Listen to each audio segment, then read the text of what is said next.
आज की क्लास में हम भारतीय संविधान की प्रस्तावना और इससे संबंधित 20 महत्वपूर्ण प्रश्नों पर चर्चा करेंगे।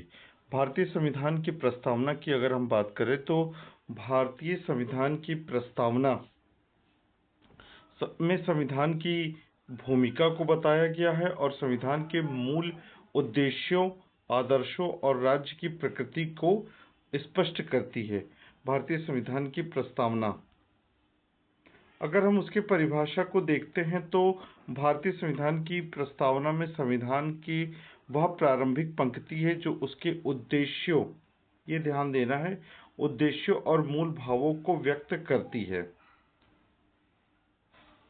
वहीं अगर हम भारतीय संविधान में जो प्रमुख अवधारणाएं हैं उनकी बात करें तो वहां पर संप्रभुता का मतलब होता है कि बाहरी और आंतरिक स्वतंत्रता हमारे देश को मिली हुई है। ये काफ़ी इम्पोर्टेंट बात है। दूसरी, समाजवाद। समाजवाद शब्द पंथ निरपेक्ष और अखंडता, ये तीन शब्द, समाजवाद, पंथ निरपेक्षता और अखंडता, तीन शब्द को 42वें संविधान संशोधन अधिनियम वर्ष 1972 के थ्रू जोड़ा गया था, जिसमें समाजवाद का अर्थ समान संसाधन वितरण से है। वहीं पंथ निरपेक्षता का शब्द का संबंध सभी धर्मों के प्रति समान सम्मान से लिया गया है। लोकतंत्र का मतलब है जनता की, जनता के द्वारा, जनता के लिए है। वहीं गणराज्य शब्द का अर्थ वंशानुगत शासन का अभाव है। न्याय सामाजिक, आर्थिक, राजनीतिक है। स्वतंत्रता 5 प्रकार की है, वहीं न्याय 3 प्रकार का है और स्वतंत्रता 5 प्रकार की है। विचार, अभिव्यक्ति, विश्वास, धर्म और उपासना। अगर हम समता की बात करें तो अवसर की समता की बात की गई है और बंधुता व्यक्ति की गरिमा और राष्ट्र की एकता और अखंडता की बात करता है। ऐतिहासिक पृष्ठभूमि पर जाएं तो प्रारूप समिति के अध्यक्ष डॉक्टर भीमराव अंबेडकर थे। प्रस्तावना को संविधान सभा ने अंगीकृत कब किया गया?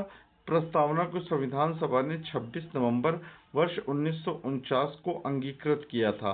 संविधान लागू कब हुआ था? 26 जनवरी वर्ष 1950 को।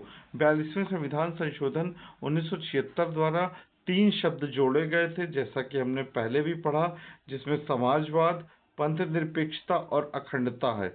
अगर हम प्रस्तावना की बात करें तो प्रस्तावना को पंडित जवाहरलाल नेहरू ने प्रस्तुत किया था संविधान सभा के भीतर 13 दिसंबर वर्ष 1946 को और ये संविधान सभा द्वारा पारित 22 जनवरी वर्ष 1947 को पारित कर दी गई थी।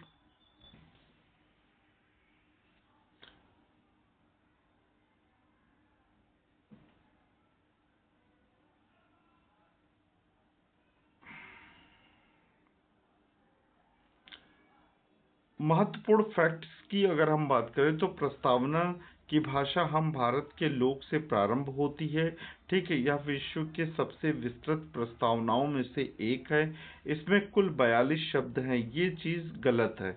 इसमें जो शब्दों की संख्या है वो 42 ना होकर, अगर हम इंग्लिश की बात करें तो उसमें 85 शब्द हैं और अगर हम हिंदी की बात करें तो उसमें 73 शब्द हैं। ठीक है।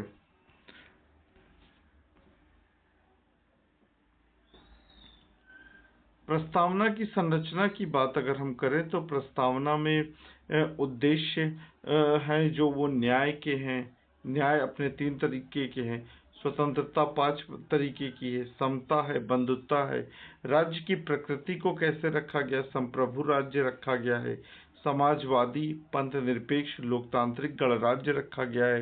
राष्ट्र के प्रति समर्पण, राष्ट्र की एकता और अखंडता की बात रखी गई। इसे 42वें संविधान संशोधन अधिनियम वर्ष 1946 के द्वारा जोड़ा गया है। संविधान की स्वीकारोक्ति, हम भारत के लोग मतलब जनता के द्वारा इसको अडॉप्ट किया गया है।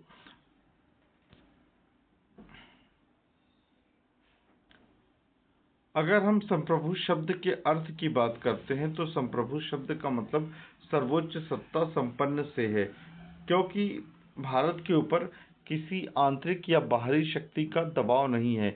वहीं समाजवादी की बात करें तो समानता पर आधारित समाज होगा। समाजवादी शब्द को 42वें संविधान संशोधन अधिनियम वर्ष 1976 में जोड़ा गया। पंथ निरपेक्ष शब्द सभी धर्मों के प्रति समान दृष्टि की बात करता है। इसे भी 42वें संविधान संशोधन अधिनियम वर्ष 1976 के द्वारा जोड़ा गया था। लोकतांत्रिक शब्द की अगर हम बात करें तो लोकतांत्रिक का अर्थ जनता द्वारा चुनी हुई सरकार से इसका मतलब होता है। गणराज्य की बात करें तो भारत का जो राष्ट्रपति है वो निर्वाचित होगा, ना कि इंग्लैंड के जैसे कोई वंशानुगत होगा। न्याय की बात करें तो सभी के लिए न्याय सुनिश्चित करना।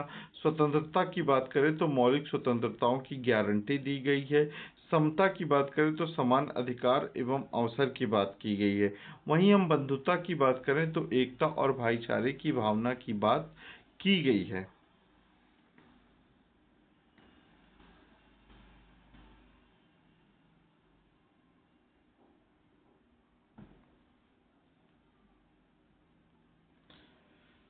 संविधान का जो अनुच्छेद 1 है वो बताता है कि संविधान का नाम और राज्य के क्षेत्र कैसे हैं।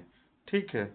वहीं अगर हम बात करें संविधान के अनुच्छेद 51A की तो प्रत्येक नागरिकों के कर्तव्य संविधान का पालन करना और उसके आदर्शों, संस्थाओं, राष्ट्रीय ध्वज, राष्ट्रगान के सम्मान की बात करता है। प्रस्तावना में शब्दों की संख्या की बात करें तो प्रस्तावना जब लागू हुई वर्ष 1950 में तब उसमें 36 शब्द थे। ये भी बात गलत है, 36 से ज़्यादा शब्द थे, लेकिन 42वें संविधान संशोधन के द्वारा इन शब्दों की संख्या अगर इंग्लिश में बात करें तो 85 है और हिंदी में बात करें तो 73 शब्द हैं। ठीक है, 42वें संविधान संशोधन के बाद। ठीक है। अगर हम संविधान की प्रस्तावना में समाजवादी और पंथ निरपेक्ष शब्द किस संशोधन द्वारा जोड़े गए तो 42वें संविधान संशोधन द्वारा जोड़े गए। प्रस्तावना में कुल कितने शब्द हैं तो प्रस्तावना में कुल 73 शब्द हिंदी के और इंग्लिश के 85 शब्द हैं। ठीक है। प्रस्तावना संविधान के किस भाग में स्थित है तो प्रस्तावना जो है संविधान के किसी भी भाग में स्थित नहीं है। ठीक है। हमारा अगला सवाल है प्रस्तावना का प्रारंभ किस शब्द से होता है तो हम जैसा कि जानते हैं कि प्रस्तावना का प्रारंभ जो है हम भारत के लोक शब्द से होता है। अब हम अपने MCQ क्वेश्चन की ओर बढ़ेंगे। उससे पहले हमने जो पढ़ा है उसको एक बार रिवीजन कर लेते हैं। प्रस्तावना जो है संविधान की भूमिका है और प्रस्तावना का आरंभ जो होता है हम भारत के लोगों से होता है। प्रस्तावना को अंगीकृत 26 नवंबर 1949 को और प्रस्तावना को लागू 26 जनवरी 1950 को किया गया। प्रस्तावना में शब्दों की संख्या 82 है और हिंदी में 73 है। 42वें संविधान संशोधन अधिनियम वर्ष 1976 जो द्वारा 3 शब्द जोड़े गए थे जिसमें समाजवादी, पंथ निरपेक्ष और अखंडता है। वहीं उद्देश्य प्रस्तावना में न्याय, स्वतंत्रता, समता, बंधुता है। राज्य की प्रकृति संप्रभु, समाजवादी, पंथ निरपेक्ष, लोकतांत्रिक गणराज्य की स्थापना करना है। नागरिकों के कर्तव्य की बात करें तो नागरिकों का कर्तव्य संविधान के अनुच्छेद 51A के ई में संविधान का पालन, मार्गदर्शक सिद्धांत, भारत की एकता और अखंडता की गारंटी की बात की गई है। अब हम MCQ सेक्शन की तरफ बढ़ते हैं और एक एक MCQ क्वेश्चन को सॉल्व करेंगे जो कि भारतीय संविधान की प्रस्तावना से संबंधित है। आज का हमारा पहला सवाल है कि भारतीय संविधान की प्रस्तावना में हम भारत के लोग शब्द किस बात को दर्शाता है तो भारत के लोगों द्वारा संविधान का निर्माण किया गया है, ये इस शब्द को दर्शाता है। आज का हमारा दूसरा सवाल है प्रस्तावना में समाजवादी शब्द कब जोड़ा गया।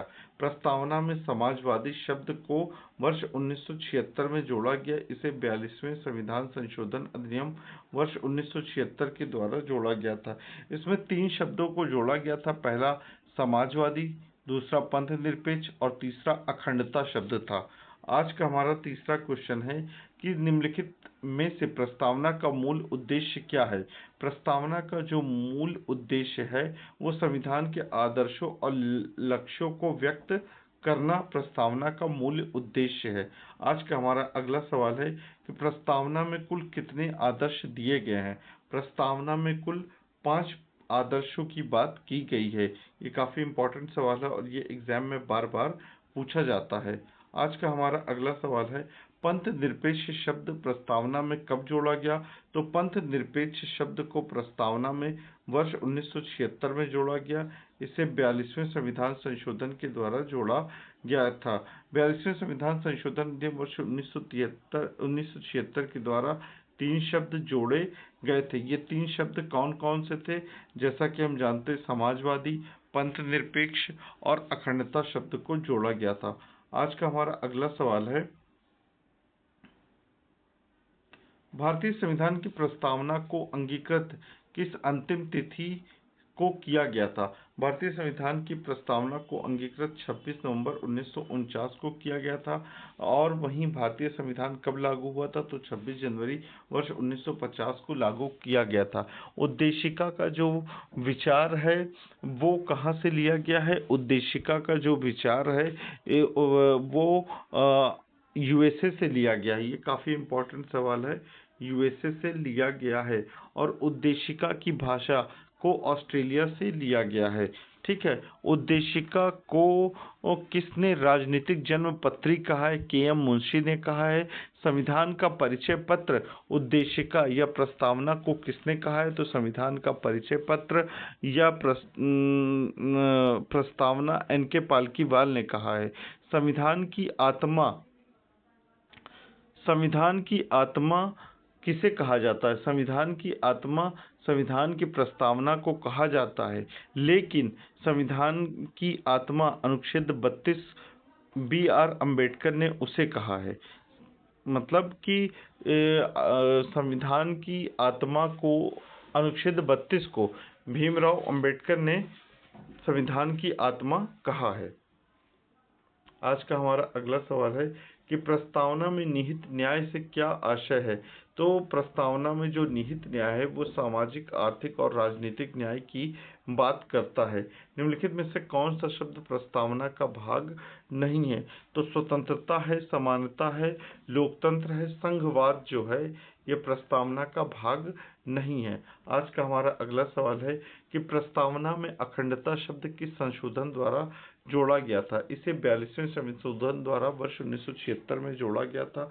जैसा कि हम बार बार पढ़ रहे हैं कि 3 शब्द जोड़े गए थे, एक समाजवाद, पंथ निरपेक्ष और अखंडता शब्द।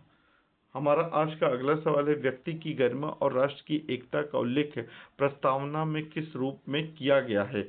व्यक्ति की गरिमा और राष्ट्र की एकता का जो उल्लेख है वो उद्देश्य के रूप में किया गया है।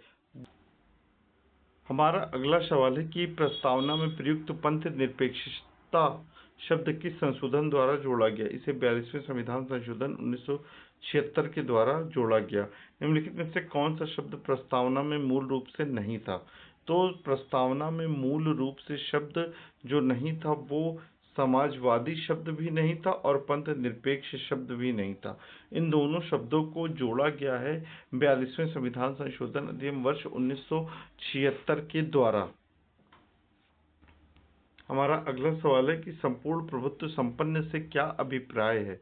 संपूर्ण प्रभुत्व संपन्न से जो है भारत किसी अन्य देश के अधीन नहीं है।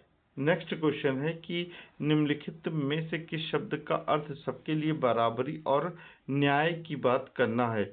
तो सबके लिए बराबरी और न्याय जो है वो न्याय शब्द की बात करता है। बंधुता का क्या उद्देश्य है। बंधुता जो है वो व्यक्ति की गरिमा और राष्ट्र की एकता को सुनिश्चित करती है। हमारा आज का अगला सवाल है,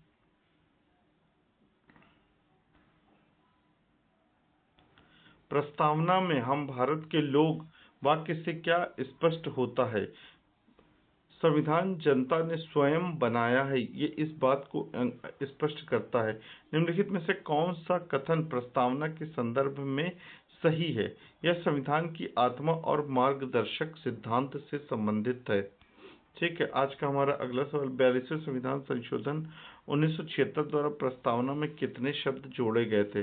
तो 3 शब्दों को जोड़ा गया था। समाजवादी, पंथ निरपेक्ष और अखंडता शब्द को जोड़ा गया था। न्याय सामाजिक, आर्थिक और राजनीति का क्या अर्थ है? समाज के हर वर्ग के लिए न्याय की बात करना। ठीक है, निम्नलिखित में से कौन सा शब्द प्रस्तावना के अंत में प्रयुक्त हुआ है? प्रस्तावना के अंत में जो शब्द प्रयुक्त हुआ है वो बंधुता शब्द को प्रयुक्त किया गया है। चैनल को सब्सक्राइब करें, वीडियो को लाइक करें, शेयर करें।